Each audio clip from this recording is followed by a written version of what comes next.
Yo, this is Gyromancer here, and welcome back to another episode of Gaming Rants, a series in which I rant about various things on the internet and in gaming. Today we're going to be talking about solo versus team play. And just before we begin, in the background you're going to be seeing some gameplay from Sanctum 2, which is a first-person tower defense game, and it's actually designed to be played as co-op.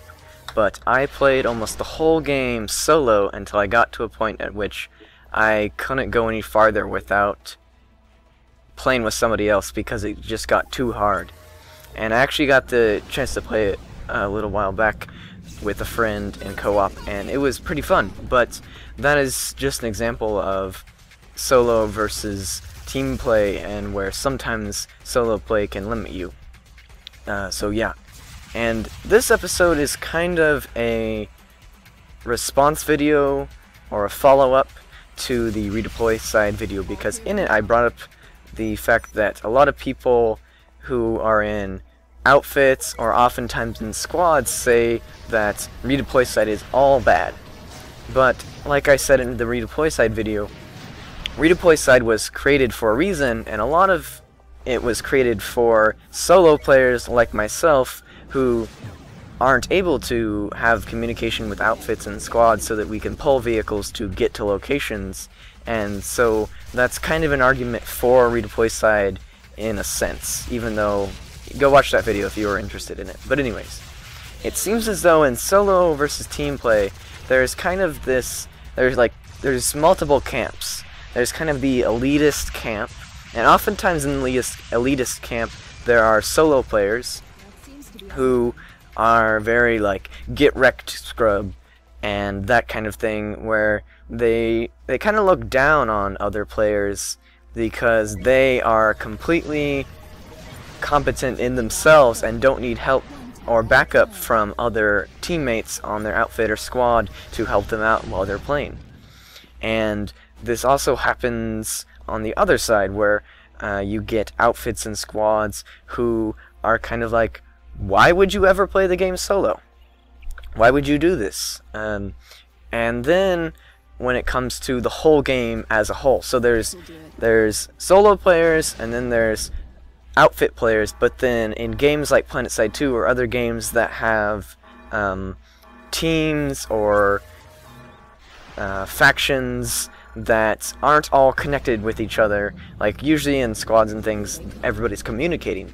But when you think of your interaction with the whole team as a whole, so say you're playing like Toxic, and you are on a team of people and you're fighting another team of people, and say you're a solo player and you're not in communication with the other people, are you going to decide to work for the team? I mean, obviously that's how you win, but like say you hop in a vehicle and there are 2 seats in the vehicle, so you're driving it, but there is a dude who's running behind you and who could probably hop in the vehicle. Will you make the decision to wait a second for him to hop in the vehicle and gun the thing, or are you just going to drive off because you are a solo player? And so little decisions like this can kind of affect where you get in the game. And in PlanetSide 2, it can get annoying because factions can get in the way of your fun, because you can get things like zergs or other really bad fights, or all of your faction will head off to another lattice link when they really should be heading somewhere else, and you personally, in order to have fun, want to go do something else, but there's nobody else around, and so it's hard to get a fight set up in PlanetSide 2 if you're just a solo player. And that's why people oftentimes say, oh well, join an outfit or join a squad. But that's not always the case when it comes to players, because some of us don't have time to invest into an outfit or squad, or some of us just don't want to. I remember back, it was on the anniversary stream for PlanetSide 2, Kid Riot was talking to Rail and he said, how can you play solo? He was asking an honest question, how do you do it? Like he just didn't know. And the answer to this kind of comes down to what type of person you are. If you look at players like Rel, myself, or other streamers like Vonic oftentimes plays solo, it's a different personality. It's a less social personality usually.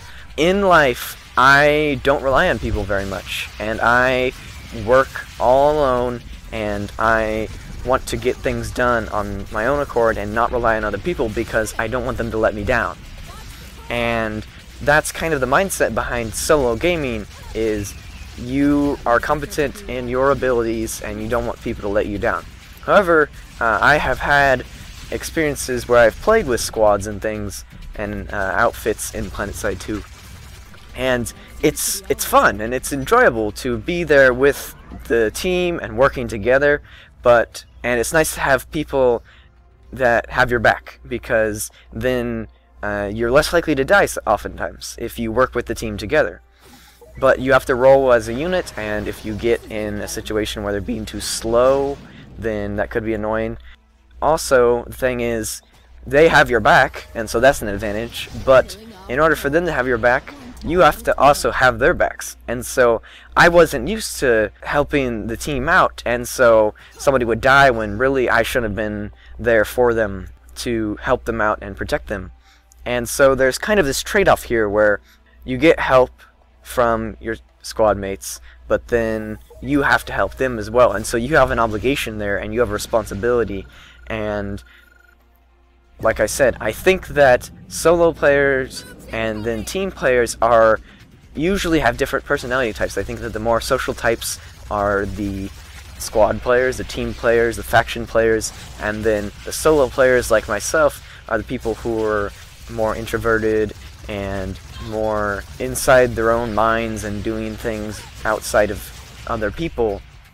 And so I just basically created this rant because I want people who are on both sides of the spectrum to kind of understand what's going on behind the other people's mindsets and why they're doing this, and hopefully to fix some of the issues that we have, like I said, with elitists, solo elitists, or elitist groups, or not. I mean, they don't even have to be elitist. It can be, there are solo players and then there's squad players, and like I said, like Kid Right asking Rel, how do you play solo? It was just an honest question. How do you do it?